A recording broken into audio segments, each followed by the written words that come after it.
Hello, and thank you for joining me on another episode of The Average EV. Today, we're going to be talking about the new tax credit and whether you will qualify or not. Please stick around to find out so that you don't make a poor financial decision.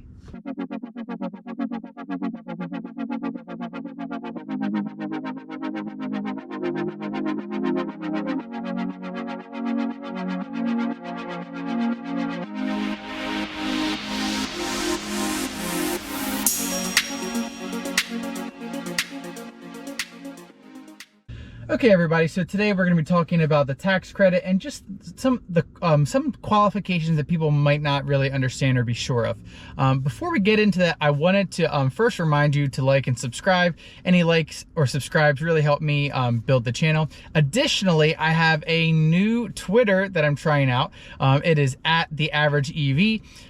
If you follow along, you'll see kind of a little bit more behind the scenes stuff with this YouTube channel. Additionally, I'm trying to help be a part of the Rate Your Charge movement, you could say, that's going on right now, and Twitter's kind of the main way to do that.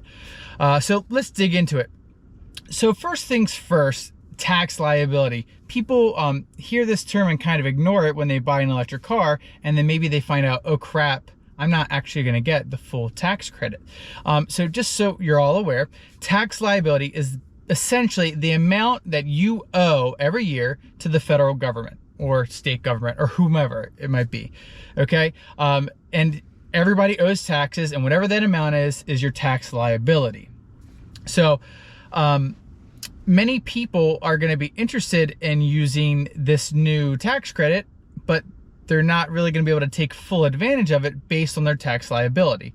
What makes this tax credit even worse is some people might think that they can get the tax credit or not really be aware of what their tax liability is, get the car, and then find out either A, they're not gonna get the credit, or now, since you can actually have the credit taken off at point of sale, find out that you're gonna owe money to the federal government, which would be really a really bad day. And so hopefully the information I provide is going to help you all not make these mistakes. The new and really the old tax credit, it always has been non-refundable. And all non-refundable means is it takes your tax liability and reduces it to zero, and you won't get any more past that. Okay, so say you owe $7,500 in taxes and you do the tax credit, you'll get the full $7,500. If you only have $4,000 in tax liability, you're only going to get $4,000. So you're not going to get the other $3,500 beyond whatever your tax liability is. Okay, so before I start to get into the numbers, I just wanted to give a little bit of a warning. All of this information is for reference, and if you choose to go forward with purchasing an EV, please, and I'm going to highly recommend you consult with a tax advisor to make sure you are making the right decision for you. I would hate for someone to make a poor decision because they got excited about the tax credit and then didn't actually make sure with their tax advisor that they could go through with this major financial decision. And additionally, everyone has different tax situations and may have other non-refundable credits and aside from the EV tax credit, and that may reduce the impact of the IRA tax credit for you. So I'm gonna go through two scenarios, and that'll kind of help maybe make a little bit more sense. So first is if you're single. So if you're single and you're making $66,965 income, you are just going to clear and have a tax liability of $7,500, meaning if you have no other non-refundable credits, you would get the full credit refunded to you. Sorry, not refunded to you, credited to you.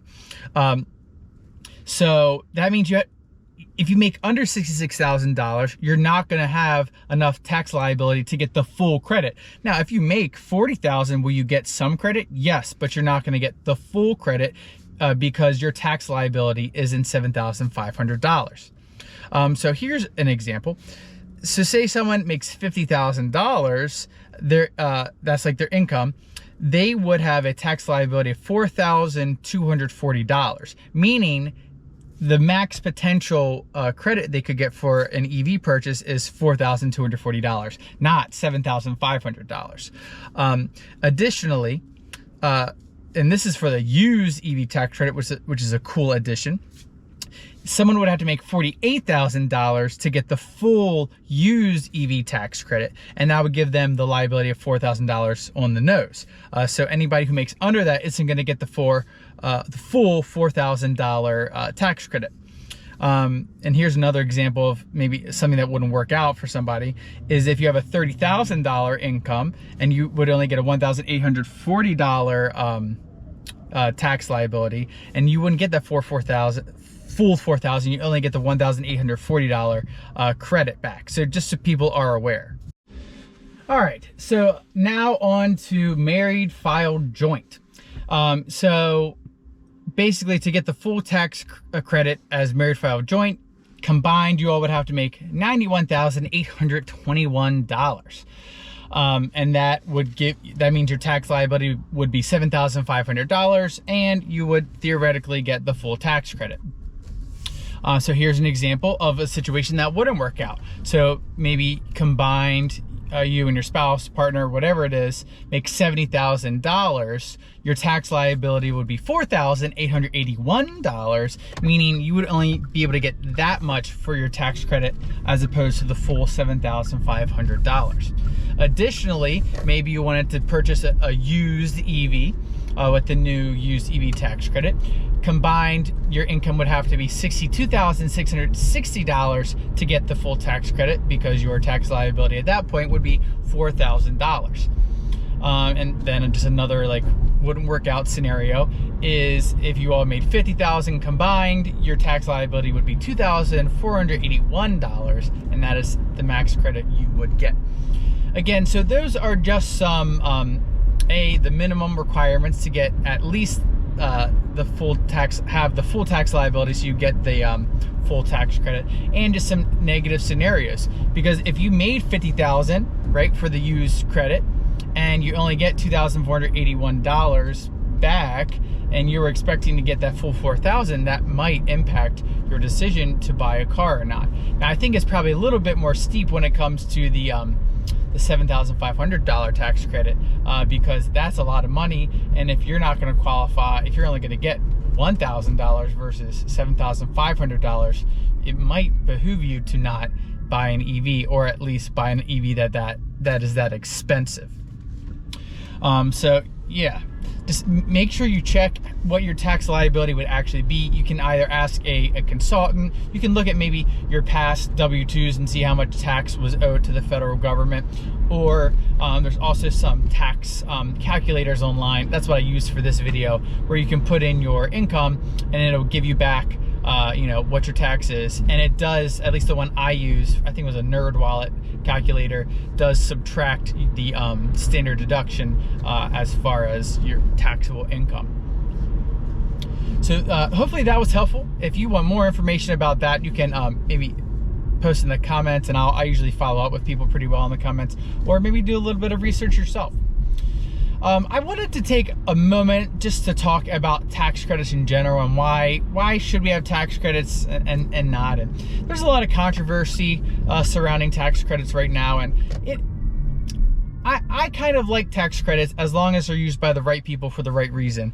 If someone's just trying to get money off of a car because they don't want to pay as much, whatever. And most of the people who make a lot of income who might not even qualify for the tax credits now, that's not going to be as big an issue. It'll still be a little bit of an issue, but not as big an issue. But what I like is it does give access to electric vehicles to people who I want to call fringe EV buyers. And honestly, I consider myself a fringe EV buyer.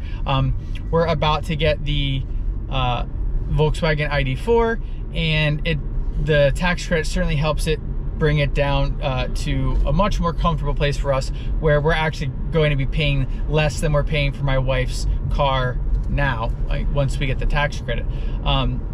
Additionally, with this new used tax credit, it helps people who would never have been able to afford an EV, even though they're used, and kind of opens up that whole new market for those people. So I like the tax credits. I know not everybody agrees with it, but I'm a fan. And additionally, I just want, and this was embedded in my video, but this is reducing your tax liability. It's not like you're getting necessarily free money. from the government. You're just getting your tax money back, so you can kind of help out in this way by buying an EV. Now, some people say that's getting free money from the government, and I guess in a way it is, because it's taking away revenue that could be used for other budgetary areas or whatnot. But I see it as people being given money to help a noble cause, that is reduce emissions through the use of EVs. And I have a bunch of videos about emissions and stuff like that, and that's got a whole bunch of controversy in and of itself. Again, I try to keep this video short and not overwhelmed, but just kind of get across this concept of tax liability and what that really means when it comes to purchasing an EV. So thank you for watching. If you have any questions or comments, please leave them down below, and I do respond. I love when people bring a productive conversation, and I tend to have a lot of good discussion with people in the comments. So please comment if you'd like. Additionally, I wanted to remind you about the new Twitter at the average EV. Again, giving some more behind the scenes stuff for you, or like if I'm on a road trip, I can kind of update as I'm doing road trips instead of you all having to wait until I put out a road trip video. And those tend to be a little long as well. And as always, please give a like and a subscribe. It helps the channel, and I will catch you all next time.